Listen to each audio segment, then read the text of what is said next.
നന്ദിയുണ്ട്. ഇന്നോളം എത്തിയ ഞങ്ങളുടെ ഈ സുവർണയാത്രയിൽ നിങ്ങളുടെ ഓരോ ആഘോഷങ്ങൾക്കുമൊപ്പം ഞങ്ങളെയും ചേർത്ത് നിർത്തിയതിന്. Beauty mark gold and diamonds, specially for U.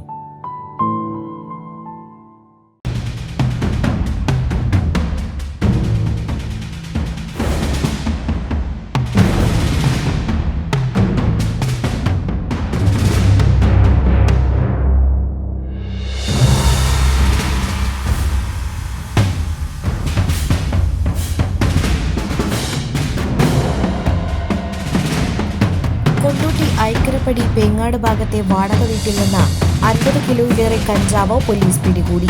വീട്ടിൽ നിന്ന് 3 യുവാക്കളെയും കസ്റ്റഡിയിലെടുത്തു. ഫറോക്ക് പെരുമുഖം സ്വദേശി KP ജിബിൽ, കടലുണ്ടി നഗരം സ്വദേശി മുഹമ്മദ് ഷഫീഖ്, ഫറോക്ക് പെരുമുഖം കളവാഴപ്പറമ്പ് സ്വദേശി ജാസിൽ അമീൻ എന്നിവരാണ് പോലീസ് പിടിയിലുള്ളത്.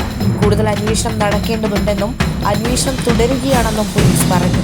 ഡാൻസർ സംഘവും കൊണ്ടോട്ടി പോലീസും ചേർന്നാണ് അന്വേഷണം. Air 1 news, Kondotty.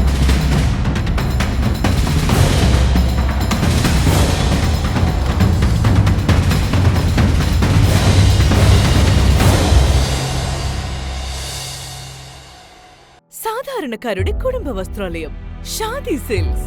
ഇനി കൂടുതൽ സൗകര്യങ്ങളോടെ മികച്ച കളക്ഷനും വിശാലമായ പാർക്കിങ്ങും. ഷാദി സിൽക്സ്, ബസ് സ്റ്റാൻഡിന് എതിർവശം, കൊണ്ടോട്ടി.